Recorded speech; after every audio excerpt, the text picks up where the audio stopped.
Hello everyone, मेरो नाम चाहिँ सौम्य भण्डारी अनि आज चाहिँ हामी यो हाम्रो यो प्लेलिस्ट बनाउन लागेको हो। यो प्लेलिस्टमा चाहिँ हजुरहरूले जाभामा कसरी एउटा ग्राफिक्स डिजाइन गर्ने, जाभाभित्र ग्राफिक्स कम्पोनेन्टहरू कसरी युज गर्ने र त्यो ग्राफिक्स युज गरेर त्यो ग्राफिकल कम्पोनेन्टहरूलाई हामी मुभ कसरी गर्ने, एउटा एनिमेसन कसरी तयार पार्ने भन्ने कुरा हेर्न गइरहेको छौँ। सो त्यो सबै सिक्न गइरहेको छौँ। सो हामी चाहिँ एउटा फोल्डर बनाएर सुरु गरौँ। यो ट्युटोरियल सुरु गर्नको लागि फोल्डर बनाएर सुरु गरौँ। सो यो फोल्डरको नाम चाहिँ मैले जाभा एनिमेसन भनेर राख्दै यो फोल्डरको नाम है। अब यो फोल्डर खोलौँ। अब म चाहिँ VS कोड युज गर्न लागेको छु। सो VS कोडमा खोल्नको लागि चाहिँ VS कोड चाहिँ हजुरसँग अलरेडी इन्स्टल हुनुपर्छ। अनि इन्स्टल भएको छैन भने गएर इन्स्टल गर्नु, अनि इन्स्टल गरेर अनि यो भिडियो कन्टिन्यू गर्नु। अब VS कोड पहिलेदेखि नै इन्स्टल छ भने चाहिँ अब यो फोल्डरलाई VS कोडमा कसरी खोल्ने म हजुरलाई त्यहाँदेखि सिकाउन लागेको छु। सो यो फोल्डरलाई VS कोडमा खोल्न लागि सुरुमा यो फोल्डर खोल्नुहोस्। अनि फोल्डर खोलेर यहाँनिर CMDमा जानु।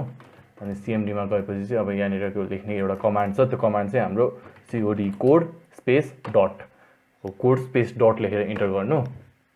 त्यो गरेपछि अटोमेटिकल्ली VS कोडमा हाम्रो यो फोल्डर खुल्छ है। अब CMD त बन्द गरिदिँदा हुन्छ र अब हाम्रो यो फोल्डर खुलेको छ। र यो ट्युटोरियल सुरु गर्नुभन्दा अगाडि चाहिँ म हजुरहरूलाई एउटा डिस्क्लेमर टाइपको कुरा भन्न लागेको छु। त्यो डिस्क्लेमर चाहिँ के हो भन्दाखेरि इफ हजुरहरू जाभा ल्याङ्ग्वेजसँग फेमिलियर हुनुहुन्न भने, इफ हजुरहरूलाई जाभा भनेको थाहा छैन भने हजुरहरूलाई यो ट्युटोरियल अलिकति गाह्रै हुनेछ। अब यो ट्युटोरियलसँग हजुरले फलो अलङ गरेर केही कुरा त बनाउनुहुन्छ, तर त्यो कुरा त्यहाँ नबुझ्ने कुराहरू धेरै हुन्छ। सो यो ट्युटोरियल कन्ठ गरे मात्र हो, नत्र भने चाहिँ अन्टिल एन्ड अनलेस हजुरहरूलाई यो जाभा ल्याङ्ग्वेजसँग फेमिलियर हुनुहुँदैन, क्लास कसरी बनाउने, अब्जेक्टहरू कसरी बनाउने हो त्यस्तो अनि मेथड कल कसरी गर्ने हो त्यस्तो कुराहरूसँग फेमिलियर अन्टिल एन्ड अनलेस हजुरहरू हुनुहुन्न भने यो ट्युटोरियल बुझ्नको लागि चाहिँ अलिकति गाह्रै पर्छ है। सो आई होप कि हजुरहरूलाई जाभाको बेसिक्स भए पनि अलिकति थाहा छ भनेर। अनि सो अब हामी यहाँ सुरु गरौँ एनिमेसन गर्नको लागि। एनिमेसन भन्दा नि यो ट्युटोरियल सुरु गर्नको लागि है। अब त्यसको लागि चाहिँ म सबभन्दा सुरुमा एउटा नयाँ फाइल बनाउन लाग्छु।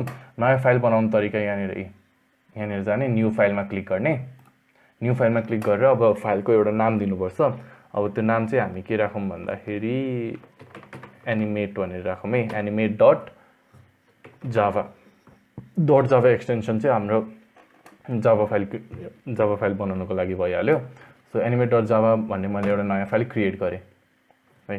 अब नयाँ फाइल क्रिएट गरेपछि चाहिँ अब हाम्रो यहाँनिर बेसिक कोडहरू लेख्नु परिहाल्यो।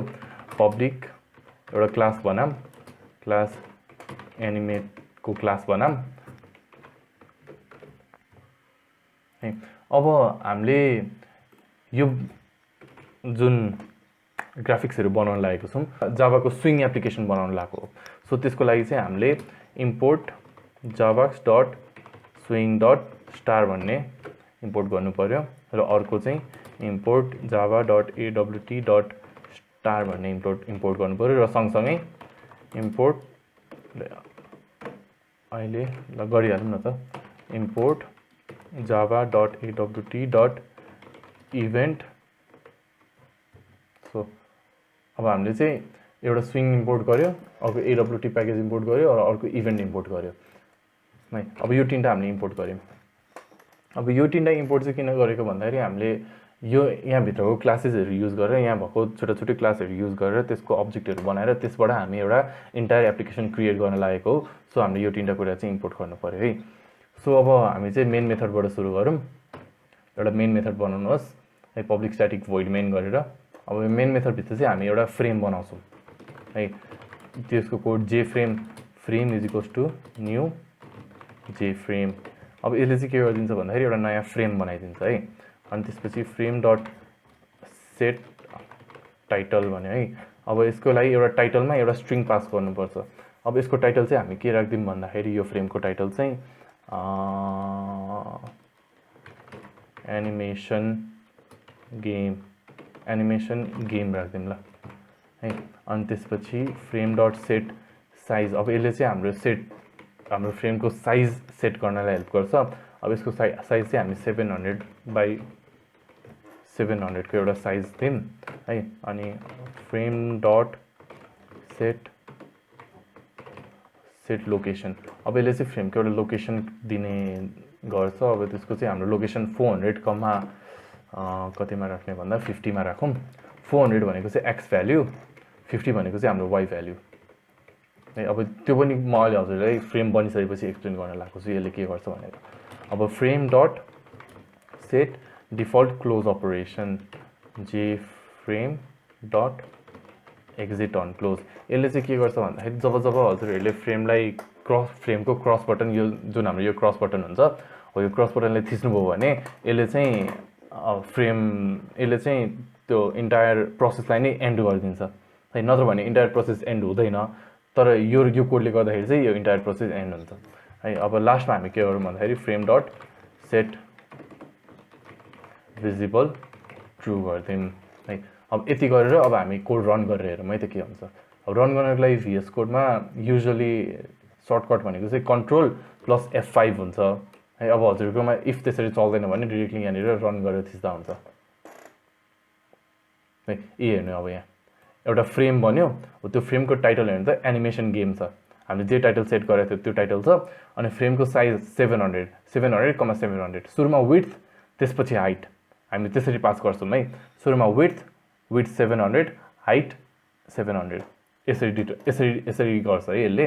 अनि फ्रेम डट सेट लोकेसन 400,50 छ है। अब हेर्नु त हामी जब यो रन गर्छौँ, रन गर्दाखेरि हेर्नु है यहाँबाट 400 एक्स एक्सिसमा है, 50 तल वाइ एक्सिसमा, यसरी सेट गर्छ यसले यसको लोकेसन है। फेरि हजुरहरूले एकचोटि रिवाइन्ड गरेर मैले भर्खरै के भने त्यो एकचोटि सुन्नु होला। त्यो सुन्यो भने हजुरहरूलाई यहाँ स्विङ एप्लिकेसनमा पनि एकदम धेरै सजिलो हुन्छ भित्र ग्राफिक्सहरूको लोकेसनहरू सेट गर्नको लागि है। अनि त्यसपछि frame dot set default close operation exit on close, अघि मैले क्लोज गर्दाखेरि अटोमेटिकली क्लोज भइहाल्यो। अनि frame dot set visible true है। अब frame dot set visible true गरेन भने चाहिँ हाम्रो फ्रेम देखिँदैन हैन। अब कोड रन भएको छ तर फ्रेम देखेकै छैन क्या, फ्रेम नै आएन क्या त्यसले। अब जब हामी ट्रु गरेर रन गर्छौँ, ट्रु गरेर रन गरेपछि चाहिँ फ्रेम बल्ल आयो है।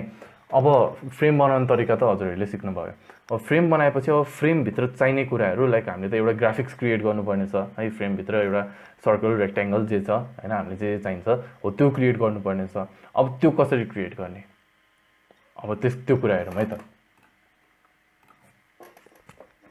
त्यसको लागि हामी एउटा मेथड बनाऊँ है। त्यो मेथड बनाउनुभन्दा पहिले हामी यहाँ एउटा कुरा एक्सटेन्स जे कम्पोनेन्ट, अब हामीले चाहिँ जे कम्पोनेन्ट भन्ने क्लासलाई एक्सटेन्ड गरिरहेको छौँ है।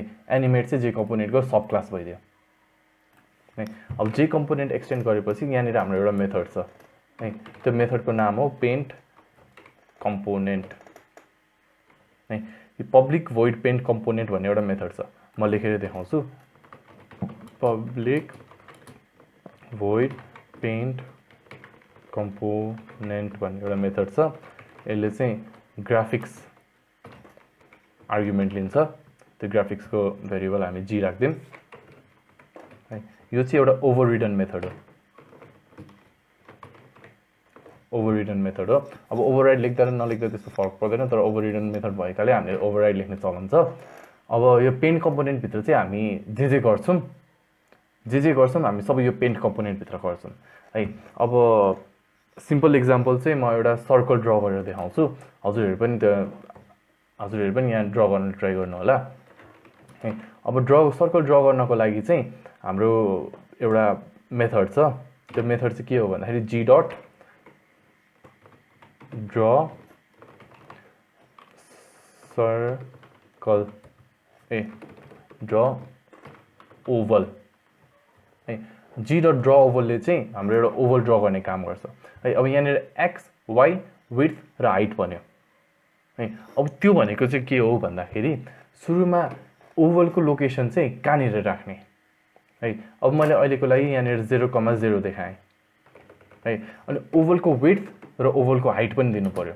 अब हजुरहरूलाई इफ ओभललाई सर्कल बनाउनु छ भने ओभलको विड्थ र ओभलको हाइट त इक्वल हुने भयो है। अब हामी यहाँ पेन्टमा हेरौँ है। इफ हजुरहरूले सर्कल बनाउनु छ भने ओभलको यसरी विड्थ र ओभलको हाइट त्यो त इक्वल हुने भयो। तर सर्कल बनाउनु छैन, ओभल बनाउनु छ भने चाहिँ अब ओभलको विड्थ धेरै हुने भयो, ओभलको हाइट थोरै हुने भयो है। सो हाइट र विड्थको भ्यालु हामी जसरी यहाँ पास गर्छौँ त्यही अनुसारको हाम्रो शेप बन्ने गर्दछ, ओभल अथवा सर्कल है। अब मैले हाइट र विड्थको भ्यालु इक्वल दिए रे 40,40, यसले गर्दाखेरि के बन्ने भयो, एउटा सर्कल बन्ने भयो। ओप्स, अब हाम्रो यहाँ सर्कल आएन।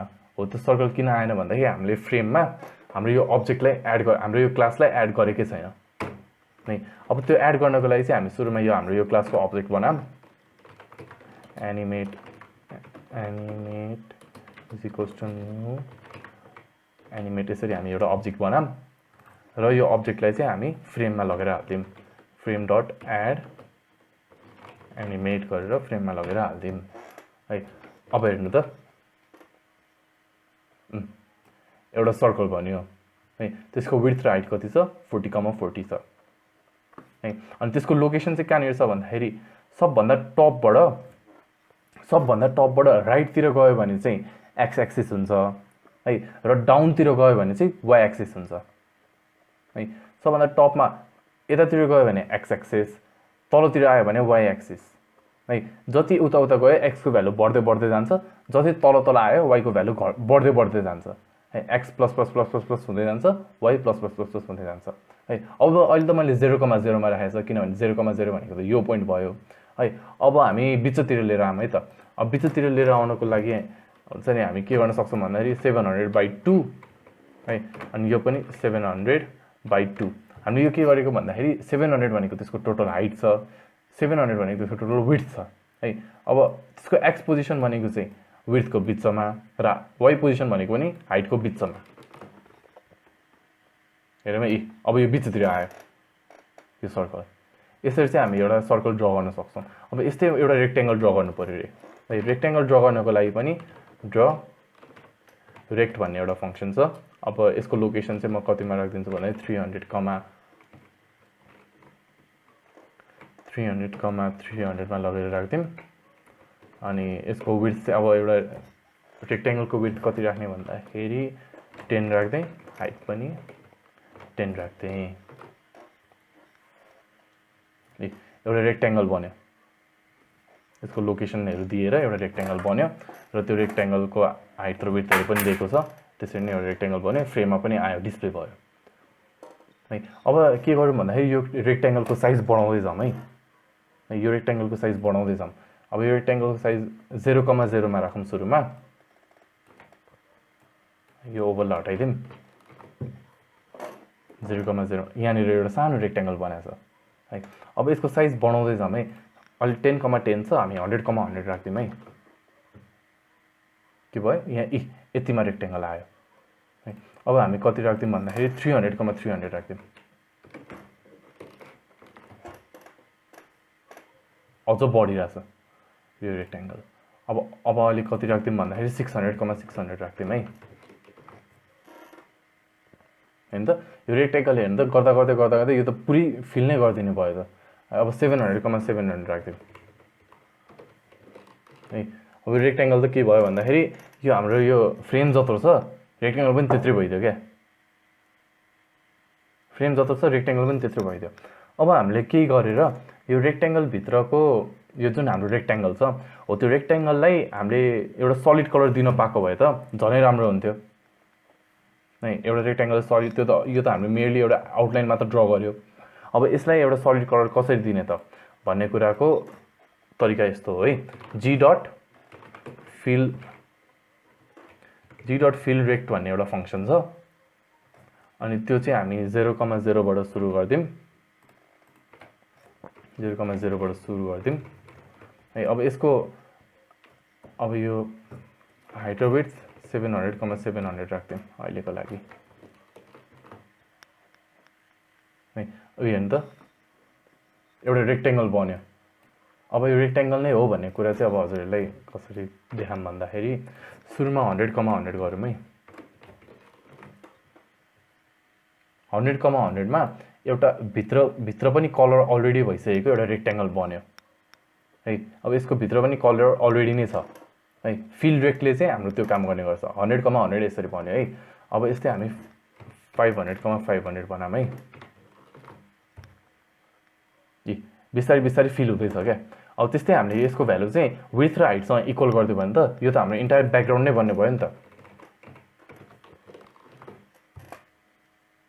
यसरी हाम्रो यो इन्टायर ब्याकग्राउन्ड नै बन्ने भयो क्या सो हाम्रो जावाको यो स्विङ एप्लिकेसनको ब्याकग्राउन्ड हामी यसरी सेट गर्न सक्छौँ है अब हाम्रो यो ब्याकग्राउन्ड त अहिलेको लागि ब्ल्याक छ तर के गरेर मैले यसको कलर चेन्ज गर्न सक्ने भए त झनै राम्रो हुन्थ्यो है खतरै हुन्थ्यो है सो अब हामी कलरहरू कसरी चेन्ज गर्ने त्यो कुरा हेरौँ है त जी डट सेट कलर भन्ने एउटा फङ्सन छ अब त्यो फङ्सनले चाहिँ कलर डट अब यो फङ्सनभित्र चाहिँ हामी एउटा कलर पास गर्न मिल्छ है अब मैले अहिलेको लागि चाहिँ ग्रिन पास गरिदिएँ है अब रन गरेर हेरौँ है अब यो फ्रेमको ब्याकग्राउन्ड ग्रिन कलरको भइदियो है अब यस्तै मैले मजेन्टा पास गरेर फ्रेमको ब्याकग्राउन्ड मजेन्टा कलरको भइदियो सो हामी यसरी चाहिँ फ्रेमको केही कुनै अब हाम्रो सेपहरूको कलर यसरी चेन्ज गर्न सक्छौँ अहिलेको लागि चाहिँ हामी कलर डट डिकोड फङ्सनबाट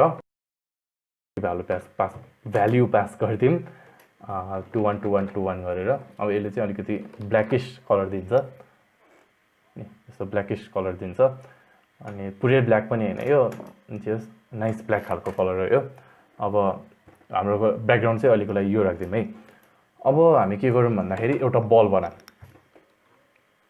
है अनि त्यही बललाई चाहिँ हामी पछि एनिमेसन गर्छौँ जी डट अब बल बनाउनको लागि के होला एकचोटि सोच्नु त फिल ओभल भन्ने हुन्छ फङ्सन है एउटा सलिड बल बनाउनको लागि है अब त्यो चाहिँ हामी कहाँनिर राख्दिउँ भन्दाखेरि 700/2 वाइ पोजिसन पनि 700/2 अनि त्यसको अनि बलको अब विड्थ र हाइट चाहिँ कति राख्दिउँ भन्दाखेरि 20,20 राख्दिउँ है अब रन गरेर हेरौँ है यो प्रोग्राम ल अब बलै देखेन त किन देखेन होला कारण के हो भन्दाखेरि एकचोटि सोच्नु त यसै एन्सर यहीँनिर छ है अब जसले सोच्नुभयो होइन अनि त्यसपछि जसले सोच्नु भएन उहाँहरूको लागि चाहिँ एन्सर चाहिँ के हो भन्दाखेरि है हामीले माथि एउटा कलर सेट गऱ्यौँ है हो त्यो कलर चाहिँ एउटा ब्ल्याकिश कलर भयो है त्यसपछि बन्ने तलको कुराहरू सबै ब्ल्याकिश नै हुन्छ क्या सबै यही कलरमै बस्छ क्या है अब हामीलाई यो बल बनायौँ अब यो बल बनाउनको लागि हामीले कलर चेन्ज गर्नुपर्छ सुरुमा है नत्र भने त एउटै कलरमा फेरि त्यही कलर माथिबाट पेन्ट गरिदियो भने त केही पनि देखिने भएन नि त सो हामीले यो बलको कलर चेन्ज गरिदिनुपर्छ कलर चेन्ज गर्नको लागि फेरि त्यही नै तरिका हो सेट कलर गरिदिने अनि त्यसपछि यहाँनिर कलर डट वाइट राखिदिउँ बलको कलर है कन्ट्रास्ट हुन्छ अलिकति सो वाइट राखिदिएको अब देख्नुभयो बल एउटा गोलो कलरको एउटा ओभल बन्यो यहाँनिर है सो ग्राफिक जाभामा स्विङ एप्लिकेसनमा ग्राफिक्स यसरी ड्र गरिन्छ अब बाँकी कुराहरू चाहिँ अब यो यसलाई एनिमेट गर्ने तरिकाहरू चाहिँ हामी नेक्स्ट ट्युटोरियल